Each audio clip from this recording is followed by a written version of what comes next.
देखिए, एक बड़ी खबर आपको बताई जा रही है। प्रधानमंत्री नरेंद्र मोदी ने डिजाइन इंडिया का मंत्र दिया है।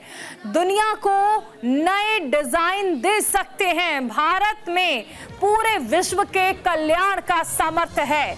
भारत दुनिया की तीसरी अर्थव्यवस्था बनेगा। भारत को हर क्षेत्र में आत्मनिर्भर बनना होगा। आज का दौर भारत के लिए स्वर्ण युग है। बैंकिंग क्षेत्र में कई सुधार किए गए हैं। 2047 तक विकसित भारत का लक्ष्य पूरा करना है। इंडियन स्टैंडर्ड इंटरनेशनल स्टैंडर्ड होना चाहिए, यह प्रधानमंत्री नरेंद्र मोदी की ओर से कहा गया।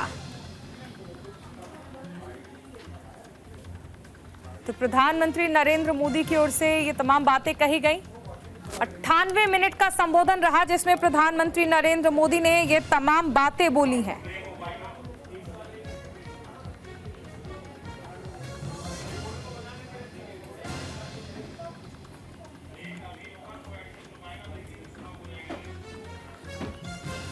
तो 2047 तक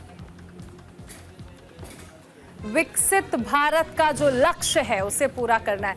आनंद हमारे साथ जुड़े हुए हैं। प्रधानमंत्री नरेंद्र मोदी ने आनंद आज 98 मिनट का रिकॉर्ड भाषण दिया है जिसमें उन्होंने हर मुद्दे पर अपनी राय रखी, चाहे यूसीसी हो या फिर ओलंपिक्स भारत में कराने के लिए किस तरह से भारत तैयारियां करेगा। भ्रष्टाचार को लेकर भी प्रहार बोला है और यह भी बताया है कि किस तरह से भारत तीसरी सबसे बड़ी अर्थव्यवस्था बनने की ओर आगे बढ़ रहा है।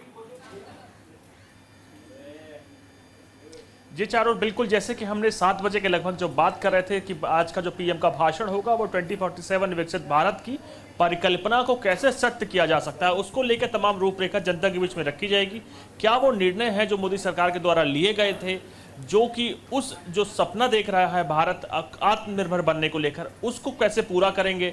महिला सशक्तिकरण को लेकर लगातार प्रयास कर रही है मोदी सरकार, उसको क्या क्या उसको लेकर रूपरेखा में की गई है। आपने बंगाल में देखा, एक ट्रेनी डॉक्टर के साथ जो मामला हुआ, उस दुष्कर्म हुआ, उसके बाद उसकी हत्या कर दी गई, तो कहीं ना कहीं प्रधानमंत्री ने उसको लेकर भी संवेदना जताई और बताया कि बेटियों पर अगर इस प्रकार की मामले आते हैं तो वो बेहद ही चिंताजनक मामले होते हैं और उसको जल्द से जल्द सुनवाई करके जांच पूरी करके दोषियों को सजा देनी चाहिए। तो तमाम वो मुद्दे रहे, कैसे भारत को थर्ड दुनिया की इकॉनमी बनाना है, थर्ड लार्जेस्ट इकॉनमी बनाना है, कैसे उसको लेकर तमाम चीज़ें रखी जा रही हैं, बदलाव किए गए हैं सरकार की तरफ से, तमाम उस रूपरेखा को रखा गया कि कैसे 2047 तक विकसित भारत बनाया जाएगा। और उसके साथ साथ यूसीसी को लेकर बीजेपी का देखिए, अगर प्लान आपकी बात की जाए तो बीजेपी कहीं ना कहीं यूसीसी को लेकर सबके साथ सहमति बनाने के तौर पर आगे बढ़ रही है, क्योंकि भारत की बात की जाए तो बहुत वाइड डाइवर्सिटी है, कहते हैं अनेकता में एकता है, तो उसको लेकर कहीं ना कहीं तमाम समाज को एक साथ चलना होगा। तभी यूसीसी की जो परिकल्पना बीजेपी कर रही है और जो हमारे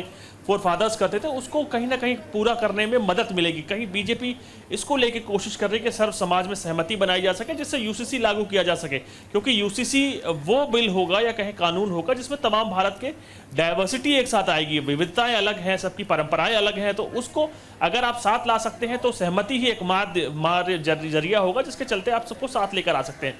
तमाम चीज़ों की बातें की गई। 58 मिनट का पीएम का भाषण रहा, अब तक का रिकॉर्ड भाषण रहा, उसमें हर चीज़ को लेकर पीएम ने विस्तृत रूपरेखा रखा।